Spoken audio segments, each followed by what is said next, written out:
You are listening to Salty Believer Unscripted, a conversation on Christian ministry and the Christian life. This is Salty Believer Unscripted. I'm Josiah Walker. I'm Brian Catherman. Hey, I don't know if you listen to this. Yes, you do. Bible Talk. Yep. Bible Talk's awesome. Yeah. That's if you don't listen to that podcast, forget this podcast. Turn this one off. Go listen to Bible Talk. Bible Talk. It's one of the 9 Marks ones. Yeah, one of the 9 Marks podcasts. We love the Preacher's Talk. Yep. The Pastor's Talk's pretty good. That Bible Talk.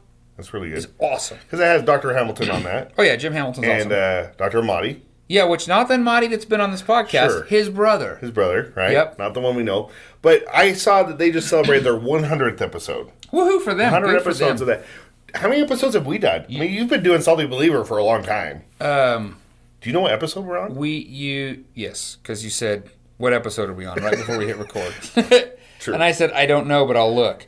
We have done 523, and this is the 524th. I was really excited because I thought Bible Talk just did 100. They celebrated. We should do something special for our 500th episode. Well, that would have been months ago. And we blew past it. We just blew past it. Because you are not about like marketing or really advertising this podcast. You kind of like fly under the radar with this thing. I probably should be better about it, but yeah. But here we are. And as we've been Wait. What if next time we celebrate our 525th episode? Yeah, that one will be amazing. Tune in for that one. It'll be something next special. Week, 525th. But you're doing some stuff to kind of remember the podcast and previous episodes. You're doing what? Is it a Throwback Thursday? What are you doing? Yeah, it has a little rewind. Rewind. Salty Believer Rewind. Salty Believer Rewind. So what I'm doing, we've been doing this for 12 years. We're coming up on the 26th of January is the 12th birthday of this podcast. And pretty much every week, right? I know we missed some here and there. Yeah, we had a couple, we'd like to be better, but yeah, it's a weekly podcast. Okay. It's every week. And so we've had some pretty heavy hitters in the past, which I look back, I'm like, wait a minute, how did we get all those people to get on the podcast? Well, this is a No Frills podcast, but we've made some upgrades over the years. So it used to be a really No Frills podcast. So we had Al Moeller on, and Jared was with me then, and Jared knew somebody, and he was in town. And we're like, hey, we're doing a podcast, and he had spoken at church. We had to stack up a bunch of hymnals at that church. We had this little memo recorder sitting on it. A couple of chairs, and Dr. Mulder walks in and goes, is that going to get this? He was like, what are we doing? Yeah. I feel bad for him. He was, we've had, we did a lot of the phone ones, and some of them are really hard to hear because this was back when we didn't have Skype or Zoom. 12 years ago, you have your phone, and you have the recorder, and our recorder is just a memo type recorder, holding it over the phone, trying to pick up the speakerphone. And so you can go back and find. We did that. Some of those sounded okay, some not so good. We had Jeff Orge on one of those on a speakerphone, and the building fire alarm went off, and fire trucks were showing up. We had to evacuate the building and interrupt the middle of the podcast. He goes, that has never happened to me before. No, we'll call you back, Dr. Orange. If something could be said about our podcast, it'd be, that's never happened before. Unfortunately. I've never been on a podcast like that. No, so we had a season. There was a season when we were getting authors on. They're promoting their books. We still have done some of that. We've done some of that. We had Eric Johnson on not long ago. Now that I'm a permanent co-host, I'm going to be looking at that 600th episode. You're eyeballing that sucker. Okay, well, anyway, so what I'm doing with those is I'm putting those on the YouTube podcast. So on the SaltyBeliever.com YouTube channel, there'll be a different graphic, and I think kind of a Salty Believer rewind. A rewind. That's what's called. Salty Believer. Past episodes. What I call it? Is that what I called it? Rewind? I hope so, because that's what we're calling it right now. That's what we're calling it. So Salty Believer Rewind. Those won't be on the actual. If you subscribe to the podcast, you're not going to get those old ones. But if you want to go find them, or they'll be on the website. I'll post them on the website. But it's kind of fun to listen back through some of those. We had mentioned before, we had Doug Wilson and various seminary presidents and authors. Different pastors, teachers. Some people who are not in ministry anymore, some people who have passed away, just over the years. And I'd like to, I kind of would be really interested, and we've been joking about it, but I'd be interested in interviewing some of those people again. No. We've made some jokes in recent weeks about getting some heavy hitters on here again, and you made some phone calls, and I got to eat my words here. I hear some of these guys are coming on. It's coming. We're working on one, but it's funny because we're working on one that would, if we were to get one, I mean, it'd be top-notch celebrity stuff, Sure. right? I mean, so in the Christian world. I mean, let's be honest. We're in the Christian world. We're not talking Taylor Swift here. We might have to put fresh batteries in this memo recorder. Yeah, You know, but no, that would be good. But the other one, so some of these, there's one, and we haven't got the date dialed in, but he agreed to come. And I'm really excited about it because I don't think, I think people might know who he is, but he's not the guy, if we walk around the church, everyone would know who he is, but I think everybody should know who he is. He's preached an amazing sermon that I've seen recently. He's doing some really cool work. And so I'm really hoping we get that one dialed in. And then, of course, all of our friends at Simeon Trust, we're trying to get, I think we're gonna actually get to have Robert Kenny in person, before we go to the thing. Direct from Austria. In Salt Lake, before we go to the Southern Cal thing. So there's a lot of cool stuff coming. Anyway. Well, hey, we're on a tangent now. It's a new year. Yep. Happy New Year. Yep. As we're talking through this, and kind of along these same lines, let's talk about this last year. Let's look at a year in review. I think we stopped doing these after 2020. Nobody wanted to review 2020, but okay. Forget that year. You're talking just like what were some of the big highlights for you as far as like things you did, maybe books you read, recommendations as people are looking at, what am I going to do with my time here in 2024? What books am I going to read? What seminars am I going to go to? Awesome. What have been some big, this was really great. So I'm going to put this at the very front. We just talked about it in a podcast not that long ago. The thing that Chad Vegas said, hey, read a little bit of a lot of things and have like a structure of where those things are coming from. Like here's something in my biblical theology category, and here's something in a preaching category, and here's something in systematic theology, and here's a biography or history. I started doing that, and I would say that was probably my favorite way to change my devotional and study time in the year. Not only read like a page from each book. No, me too. But it's outstanding. I love it. We went into more detail on that on a previous podcast episode, but that's been so helpful, just kind of rounding out my quiet time and my devotional time and just having more to it. Yeah. And I find that I'm not so burdened by the books when I'm just reading a couple pages. I almost don't want to put it down. Right, exactly. No, that's what I'm like, I should keep going. But I need to do some other things. So that was Chad Vegas' thing. Yeah. And speaking of Chad Vegas, the Radius International Conference. Oh, yeah. I loved that. That was really good this year. You did that with me. We did that we did that here at the church building. We just live streamed that. We paid to live stream it. That was really edifying and enjoyable. I really appreciated that this year. Now, it's not a book or something, but then they tipped me off to a book I really appreciated this year, which was Strange New World by Carl Trueman. See, that's on my list because you read that this year. Oh, man. So they're the ones that said, hey, you should, and it has the bigger version with a different title, and then that smaller one, and they were promoting it at that, and I thought, well, that looks interesting, and so I finally picked it up. So that one, I would definitely say that is a good book. I read a few biographies this year, which I enjoyed. I read this year I read at the beginning of the year, Martin Lloyd-Jones' history, the Ian Hamilton. Is he the one who wrote it? Did you you didn't do the 2-volume one? No, I know you have the 2-volume one. I did the one. I did the abridged version. Yeah, it wasn't Hamilton. No, it's I'm drawing a blank. I know everybody's unscripted. Everybody's screaming at the podcast right now. But that was really good. I read a biography on Calvin. During my sabbatical, I read sabbatical this year. I read John Broadus, and his work was really engaging. Kind of the father of expositional preaching is John Broadus. Yeah. And Spurgeon basically said he was the best preacher of Spurgeon's day. Well, one thing you told me once that really stuck with me is read who your heroes read. Yeah. No, that's kind of what I did this year, and I really it really helped me go, okay, now I really get. And I'm coming late to the party, but I started reading Graham Goldsworthy, some of his work this year. Again, reading some of the other people's heroes. I'm like, he's been really interesting. I was introduced to Ian McMurray. Ian Murray, yes. Wrote biology. That's not who I was introduced to. I can't remember who that. Nathan. Biblical theology guy, Nathan. He does a lot with the Simeon Trust, but I read one of his books. I can't remember for the life of me because it was a while back. How about you, man? What did you read this year? I'm just excited to hear you got to read all these fun books. I was in seminary. But you graduated. So I was reading textbooks all year. What was the best? What was the best textbook read? The one that really stuck with me the most was my theology book. This one that I just read, A Theology for Today. I think for the church today. For the Daniel Aiken. He's the editor. But there's a bunch of articles from people, right? But everybody contributed to that, Al Mohler and so that was really helpful. It was the first systematic theology book that I've read cover to cover. Nice. You said before you read Wayne Groom's systematic theology. That's because that was what was assigned. That was the standard name. That one and Millard Erickson. So, those were the two. Along the lines with that Chad Vegas thing, I'm looking forward to doing some more systematic theologies and kind of working through those a little bit at a time. Kind of firing up with Calvin's Institutes just a little tiny bit at a time because I decided to throw that one in there. I've read a lot of the theologies you read in parts. You don't read the whole thing. Right. No, that's really good. We don't have like the Mark Dever, here's what you should do. In January, read the gospel, and then read biblical theology, and then read the church membership. That requires way too much structure for how you and I operate. But what about kind of going, so Bible reading plans?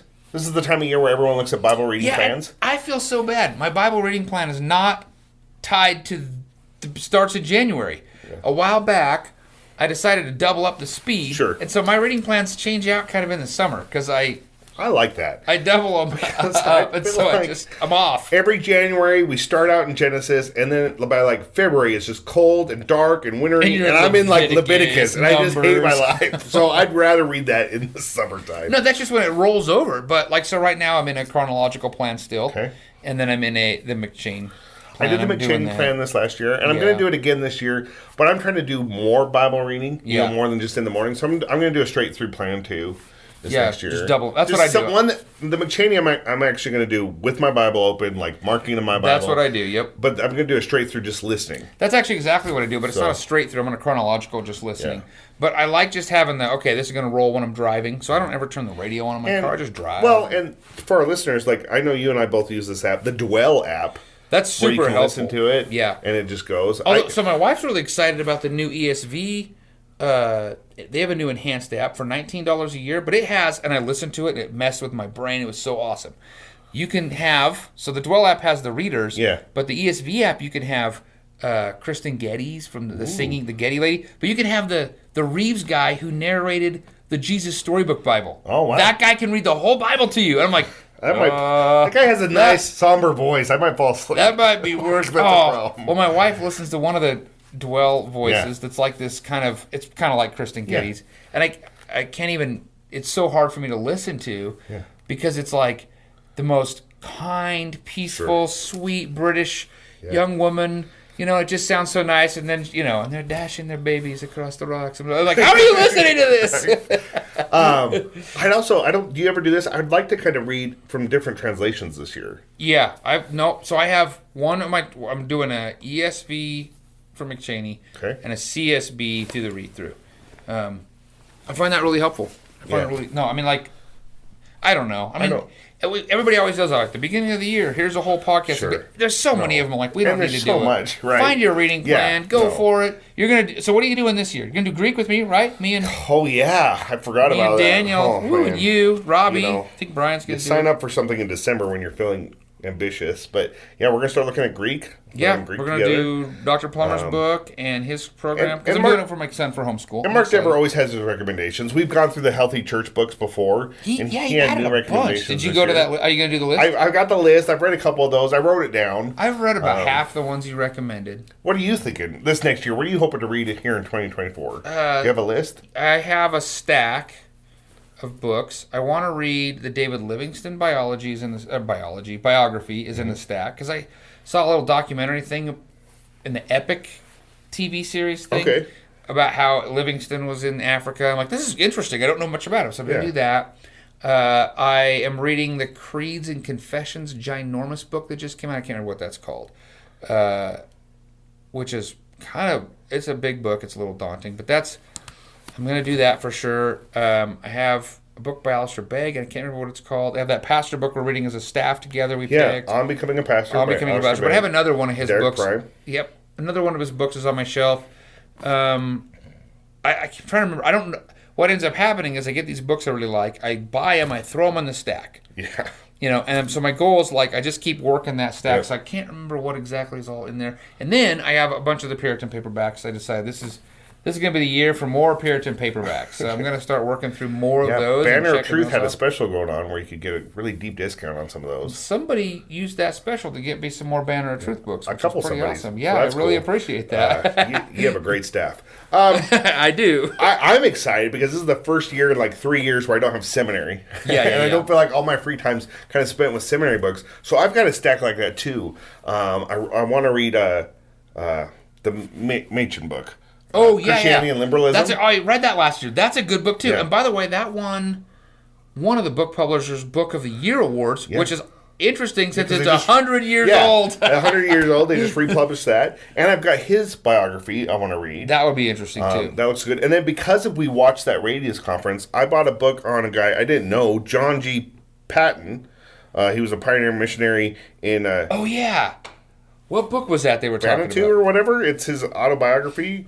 So I grabbed that. I want to read Strange New World because you don't stop talking about it. Yeah, that one. You can't stop talking about that one. That one's awesome. And then I had a friend Charles give me the book by Stephen Lawson on Martin Lloyd-Jones. I saw that. He has that long line of like faithful, obedient guys or something. So that one, that's the one that I read this last year. And then I read that one too, plus the other one. Yeah. And then I'm reading that one right now, the Calvin one on those faithful. I can't ever find them. It was like a long line of faithful men. They used to be in print as like a set, and now you kind of get them one off. Yeah, I just have them like in Kindle or whatever. They're hard to find. But I want to read that. That's great. How about, so conferences? Conferences. Well, you talked about that Radius Missionary Conference last year. Yep. And I hope if they do it again, we should stream it again. Well, there's that missionary conference coming the missionary conference in Fort Lauderdale looks. If you don't know anything about that, just Google missionary conference, and the list of speakers is outstanding. The topics look outstanding. The trailer looks out of this world.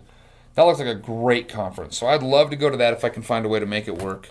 Yeah, it's just missionary.net, I believe, is the website. Oh, it looks amazing. And, it's October 16th through 18th. All the heavy hitters are there, like all the heroes of today. Yep. John Piper, Steve Lawson, Sinclair Ferguson, Kevin DeYoung. And then Conrad...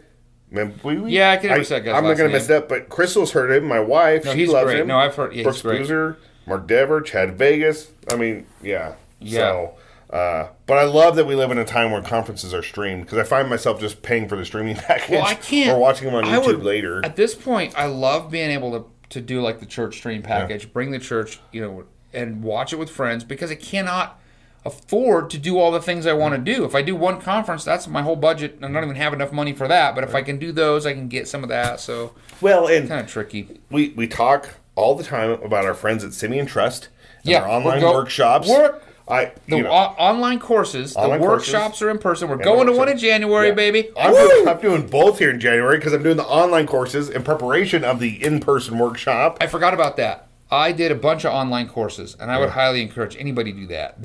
Those are great. I'm still working on the Prophets, but those are great. I want to finish those out this year, too. They're great. I'm in the First Principles, that first course, and it's so helpful. Just the foundational benefits of that course. The biblical... So you got to do the First Principles first, because that sets you up for all the rest of them. Then you can do them in any order. Man, the biblical theology one will blow your mind. That is outstanding. The argument and persuasion, outstanding. I mean, they're just... Yeah. The systematic theology's got every heavy hitter theologian lecturing in it you could imagine. I'm like, that. It's amazing. They've done the legwork to get all the pieces together, get all the guys together, and just... That is about the best $19 you will ever spend. We need to get David Helm on the podcast because he's one of my heroes. I would love... That's how we got everybody else before. Is who do we want to talk to? Yeah. Who do we want to meet? Who do you want to hear from? Maybe you could drop us a line, SaltyBeliever. And also reach out to those people if you know them. Maybe you're sitting in a car with David Helm right now. And you can say, hey. Hey, David, you should go on this podcast. Why would you be listening to us if you're in the car with him? Right. Whatever. But so we got those coming up. That'll be really awesome. That'll be great. And we'll probably do some podcasts after that, or maybe even on site there. I don't know. That'll be fun. Well, we have Robert Kenny set up to do stuff with him. He's part of that. Yeah. And then there's a couple things locally I'm kind of excited to go to. Yeah. I'm gonna do a thing with some churches kind of up north in Utah. There's a thing in Provo. Pastors Conference down in Provo this year. Pastors Conference in Provo. Yeah. So if you're in the Provo area, check that out. First Baptist Provo. When is that? In April? I believe so. It's hosted at First Baptist. So there's just stuff coming up. I feel like it's just really great to start really... Yeah, we're coming out of Pando. Getting into the big swing of things. Yeah. Rocking and rolling, reading books, doing all that. Yeah, it's cool. Really, really cool. And then we're anxiously looking forward to the 525th episode of Salty Believer. Just you wait. This was 524. So or the tune in next week. 600th. When is this? Let's see. About half a year from now, is that right? A little bit less, about 600th episode? No, that's 75. Next year, 600th episode. 600 episodes if we're still here. And find those Salty Believer rewinds on YouTube. And drop us a line. Let us know what you're reading this year. Maybe you have a book recommendation or a conference you're going to that we should check out. We'd love to hear from you. SaltyBeliever@gmail.com. Or maybe you're an author who wants us to read your book. Yeah, we've had authors on here. We've had tons of authors. Introducing Christianity to Mormons. That was a great book. So a while back, and those will be in the rewinds, but like Beckett Cook, he was on here with his book about changing affections. And then that book went on to do super well. That was a fantastic, interesting interview. This could be a great launching pad to get your book just out there and have it go on to be amazing. All those authors are like, it was Salty Believer. I'm sure that's my life changed after that day. Who are some of the guys? Let's think about some of these authors. Let's see. Pretty sure that's not. Well, we're out of time. Hey, until next time, 525 episode next coming your way. Until next time. Thanks for listening. Salty Believer Unscripted is a production of SaltyBeliever.com. Visit the website to find more resources like the podcast you've just listened to.